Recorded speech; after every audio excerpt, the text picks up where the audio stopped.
Perkenalkan, nama saya Lewi Purnama Simangunsong, NPM 191110027, Universitas HKBP Nomensen Medan, Prodi Pendidikan Bahasa dan Sastra Indonesia. Dalam video berikut ini, saya akan memaparkan tugas mini riset, rekayasa ide, dan tugas proyek saya untuk memenuhi tugas mata kuliah Profesi Pendidikan. Saya mengangkat judul kurangnya peran guru sebagai fasilitator dan komunikator. Adapun rumusan masalah dari judul yang saya angkat yaitu 1. Apakah yang dimaksud dengan guru sebagai fasilitator? 2. Apakah yang dimaksud dengan guru sebagai komunikator? 3. Hal apa saja yang harus diperhatikan guru sebagai fasilitator? 4. Faktor apa saja yang menyebabkan kurangnya peran guru sebagai fasilitator dan komunikator? 5. Apakah dampak dari kurangnya peran guru sebagai fasilitator dan komunikator? Adapun tujuan dari penelitian ini yaitu untuk mengetahui yang pertama, untuk mengetahui guru sebagai fasilitator, yang kedua untuk mengetahui guru sebagai komunikator, yang ketiga hal apa saja yang harus diperhatikan guru sebagai fasilitator, yang keempat faktor yang menyebabkan kurangnya peran guru sebagai fasilitator dan komunikator, dan yang kelima dampak kurangnya peran guru sebagai fasilitator dan komunikator. Guru merupakan tokoh penting dalam kemajuan pendidikan di Indonesia. Guru juga salah satu komponen penting dalam proses belajar mengajar. Seorang guru ikut berperan serta dalam usaha membentuk sumber daya manusia yang berpotensial. Guru merupakan ujung tombak maju mundurnya dunia pendidikan. Secara langsung menggeluti dunia pendidikan secara praktis di lapangan.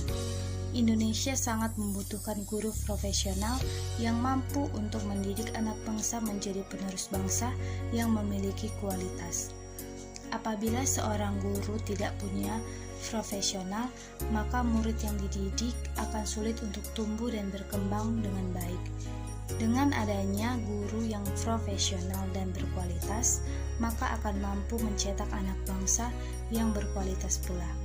Selain seorang guru harus profesional, seorang guru juga mempunyai tugas lain, yaitu sebagai fasilitator dan komunikator untuk mendidik, mengajar, dan melatih anak didiknya.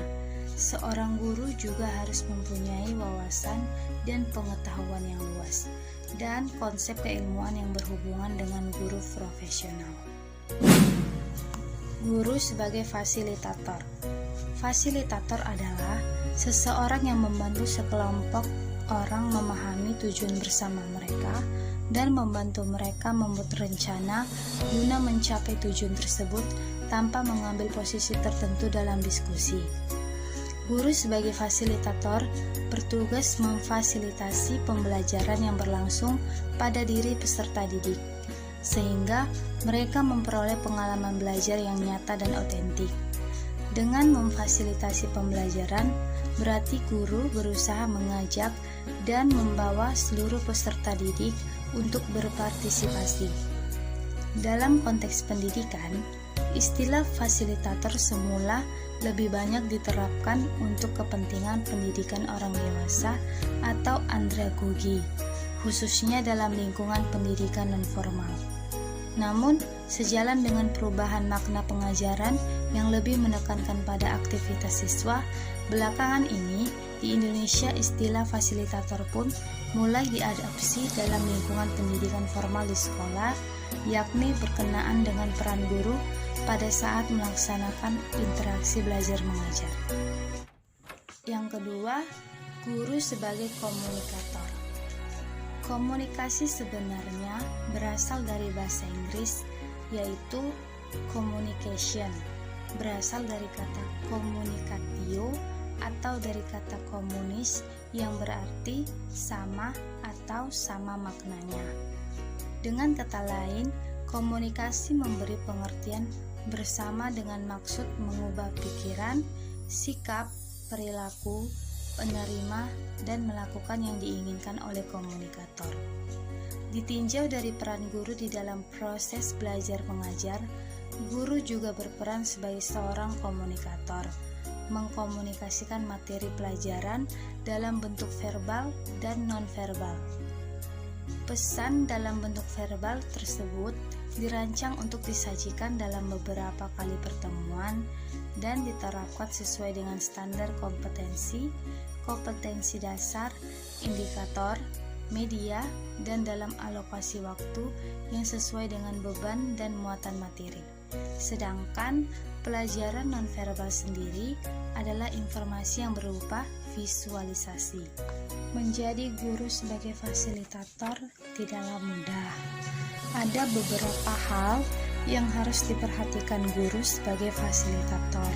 Antara lain yaitu yang pertama, mendengarkan dan tidak mendominasi seorang siswa merupakan pelaku utama dalam pembelajaran.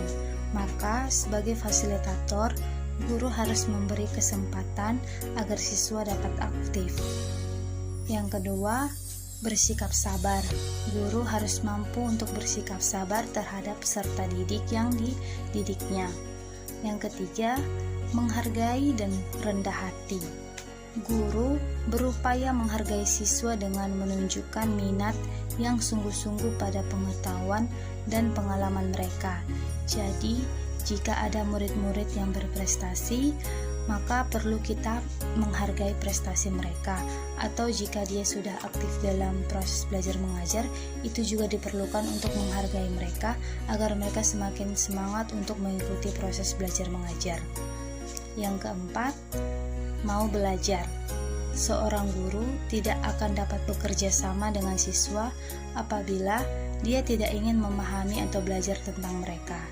Jadi, selain mempelajari materi atau sumber bahan ajar untuk diberikan pada peserta didik, guru juga harus mau mempelajari tentang peserta didiknya, baik itu karakter peserta didik atau mungkin kepribadian peserta didiknya. Yang kelima, bersikap sederajat.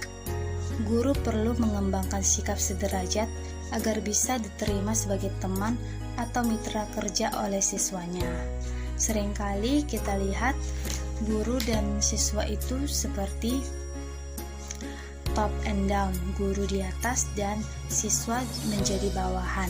Siswa sering menjadi lebih menuruti apa kata gurunya. Memang benar harus seperti itu, tetapi dalam hal belajar mengajar perlu juga guru sebagai teman peserta didik. Artinya, jika guru dapat menjadi seorang teman peserta didik, mungkin siswa atau peserta didik akan lebih terbuka kepada gurunya dan lebih senang untuk mengikuti proses belajar mengajar. Yang keenam, bersikap akrab dan melebur. Hubungan dengan siswa sebaiknya dilakukan dalam suasana akrab, bersifat dari hati ke hati, sehingga siswa tidak merasa kaku dan sungkan dalam berhubungan dengan guru. Ini juga sama seperti berteman tadi. Selain guru bisa menjadi teman, guru dan siswa juga dapat akrab dan melebur. Yang ketujuh, tidak berusaha menceramahi. Siswa memiliki pengalaman, pendirian, dan keyakinan sendiri. Oleh karena itu, guru tidak perlu menunjukkan diri sebagai orang yang serba tahu, tetapi berusaha untuk saling berbagi pengalaman dengan siswanya. Yang kedelapan, berwibawa. Meskipun guru tadi seperti harus menjadi seorang teman, harus bersikap akrab dengan peserta didiknya, harus mau melebur dengan peserta didiknya, guru juga harus bisa berwibawa. Meskipun pembelajaran harus berlangsung dalam suasana yang akrab dan santai, seorang fasilitator sebaiknya tetap dapat menunjukkan kesungguhan, sehingga siswa akan tetap menghargainya. Yang kesembilan, tidak memihak dan mengkritik. Di tengah kelompok siswa seringkali terjadi pertentangan pendapat. Dalam hal ini, diupayakan guru bersikap netral dan berusaha memfasilitasi komunikasi di antara pihak-pihak yang berbeda pendapat untuk mencari kesepakatan dan jalan keluarnya. Dalam hal ini, guru harus bisa berada di tengah-tengah di antara kedua peserta didiknya atau kedua kelompok peserta didiknya, misalnya seperti itu. Jangan guru menjadi memihak misalnya kelompok A, dia tidak memihak kelompok B. Namun guru harus bisa menjadi penengah di antara kelompok yang berbeda pendapat ini agar dapat mencari kesepakatan dan jalan keluarnya. Yang ke-10, bersikap terbuka. Biasanya siswa akan lebih terbuka apabila telah tumbuh kepercayaan kepada guru yang bersangkutan. Yang ke-11, bersikap positif. Guru mengajak siswa untuk memahami keadaan dirinya dengan menonjolkan potensi-potensi yang ada, bukan sebaliknya mengeluhkan keburukan-keburukannya. Perlu diingat, potensi terbesar siswa adalah kemauan dirinya sendiri untuk mengubah keadaan.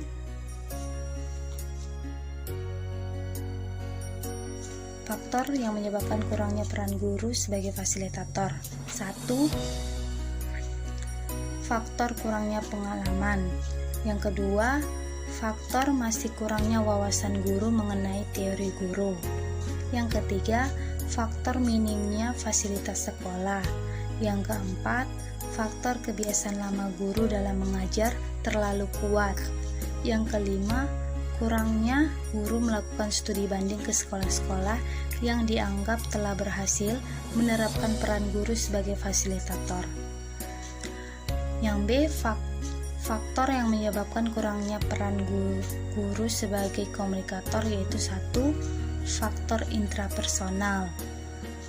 Yang kedua, faktor intrapersonal yaitu dalam hubungan antar pribadi yang meliputi iklim hubungan, kepercayaan, kredibilitas, kesamaan antara pemberi dan penerima, dan timbangan nilai.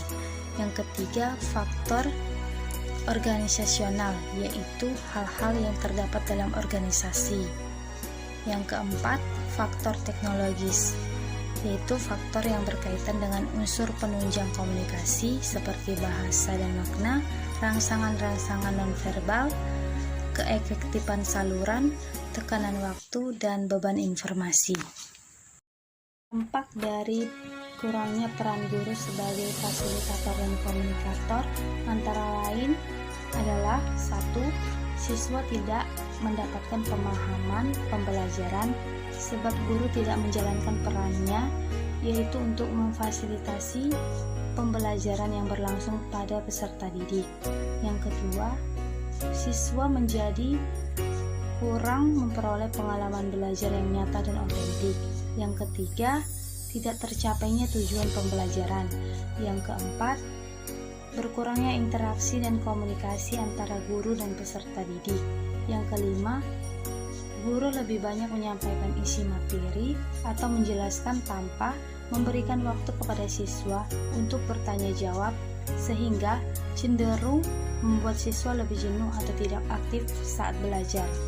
Yang keenam, kurangnya peran guru sebagai komunikator. Terdapat sebuah contoh, yaitu dalam proses belajar mengajar, ada sebagian guru ketika muridnya tidak mengerjakan tugas, gurunya malah bodoh amat dan tidak memberikan sanksi, sehingga murid tersebut menjadi bersikap tidak peduli. Itu saja yang dapat saya sampaikan mengenai cara menjadi seorang guru sebagai fasilitator dan komunikator. Demikian hasil dari pemaparan saya mengenai tugas mini riset, rekayasa ide, dan tugas proyek ini. Semoga apa yang saya paparkan dalam video ini dapat memberikan manfaat kepada teman-teman sekalian. Saya ucapkan selamat pagi dan shalom.